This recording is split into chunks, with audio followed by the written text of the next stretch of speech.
Good morning and welcome back to my channel SS লাইফস্টাইলে আরও একটা নতুন ব্লগে তোমাদেরকে অনেক ভালোবাসা আর অনেক স্বাগত জানিয়ে শুরু করলাম আজকে একটা নতুন ব্লগ।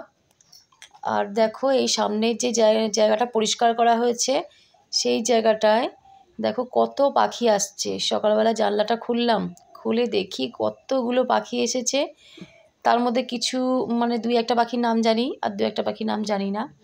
তো তারপরে তোমাদেরকে এখন যখন দেখাচ্ছি আর কি একটা পাখি আছে, এর আগে অনেকগুলোই ছিল।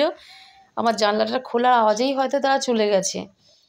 তো আর দেখো আর একটা আছে হচ্ছে আম গাছের ডালে, দেখো নীল রং আর মাথাটা হচ্ছে ব্রাউন কালার।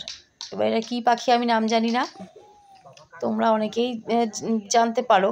তো আমি এই পাখিটার নাম জানি, তবে পাখিটা দেখতে কিন্তু খুব সুন্দর। আর এই ঘুঘু আর নিচে যেটা আছে এটা হচ্ছে ঘুঘু পাখি, ঠিক আছে। এটা দেখো এখনও খেয়ে যাচ্ছে কিন্তু পোকামাকড় ধরে। এই বাগানটা পরিষ্কার করার ফলে এখানে পাখিগুলো এখন অনেক বেশি আসছে, তার কারণে পোকামাকড় পাচ্ছে, খেতে পাচ্ছে। আর বিকেলবেলাতে এখানে বাচ্চারা সমস্ত খেলা করে, গুনগুনের বন্ধুরা সবাই খেলা করে। আর দেখো স্নান করে নিলাম, স্নান টান করে চলে এসেছি। আর বিছনা দেখো গুছিয়ে নিয়েছি। তোমাদের দাদাভাই দেখো কম্বলটা খুলে নিয়ে আবার দেখো শুয়ে পড়েছে, বেলার দিকে কাজ আছে ওর জন্যে। আর দেখো তাড়াতাড়ি করে আমি আগে রান্নাঘরে চলে এলাম, তার কারণ হচ্ছে গুনগুন স্কুলে যাবে, তো তাড়াতাড়ি করে আগে আমাকে রান্না করতে হবে। একটা বিশাল চাপ আছে, তো যার জন্য চলে এলাম রান্নাঘরে। তা না হইলে কিন্তু আমি স্নান টান করে আগে ঠাকুরের ওখানে যাই, গোপালকে আগে তুলি। তো গোপালকে তুলতে গেলে আজকে অনেক দেরি হয়ে যাবে, আগে এই কাজটা কমপ্লিট করব। আর বাঁধাকপি একটা বার করলাম, দেখো বাঁধাকপিটা কি অবস্থা, পাতাগুলো উপরে পুরো শুকিয়ে গেছে।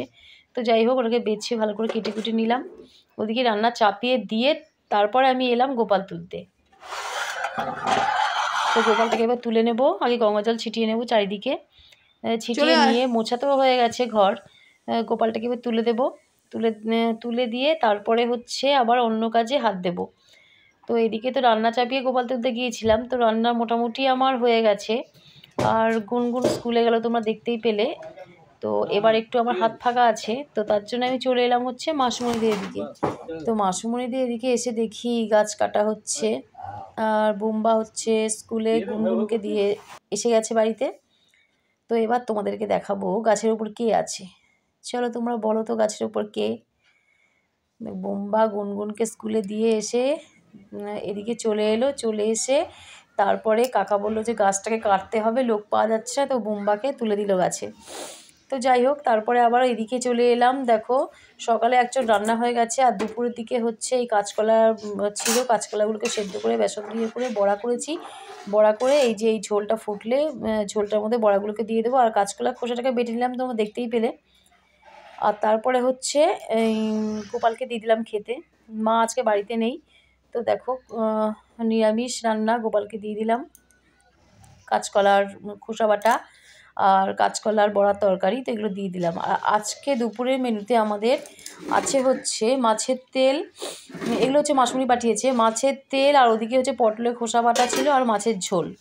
আর এদিকে আমি যা রান্না করি তোমরা তো জানোই, তবু আরেকবার দেখিয়ে দিলাম। কড়াই থেকে আমার নামানো হয়নি, বাসনপত্র কিচ্ছু মাজা হয়নি, কেন তো রেখে দিয়েছি। আর তারপরে দেখো গুনগুন বাড়িতে চলে এলো, বোম্বাই নিয়ে এলো। তারপরে হচ্ছে ওকে দিলাম খেতে, খাইয়ে দিয়ে করে ঘুম পাড়িয়ে নিলাম। তারপরে সন্ধ্যাবেলায় দেখো এইখানটায় বই নিয়ে বসছিলাম গুনগুনকে, আর এখানে হচ্ছিল বোম্বা। আর ও ঘরে তোমাদের দাদাভাই যেহেতু ফোন নিয়ে বসেছিল, ওর জন্য দুই ছেলেকে এই ঘরে বসিয়েছিলাম। আর রাত্রে খাওয়া দাওয়া বলতে হচ্ছে একটুখানি ডাল করে নিয়েছিলাম, ওদের যতই যাই রান্না করি না কেন ডাল না হলে কোনো মতেই হয় না। তো দেখো রাত্রে আমাকে ডাল করতেই হলো, আলু সেদ্ধ করতে হলো। তো চলো আমরা এদিকে খেয়ে নিই, আর তোমাদের সঙ্গে দেখা হবে আবার কালকে নতুন ভিডিও।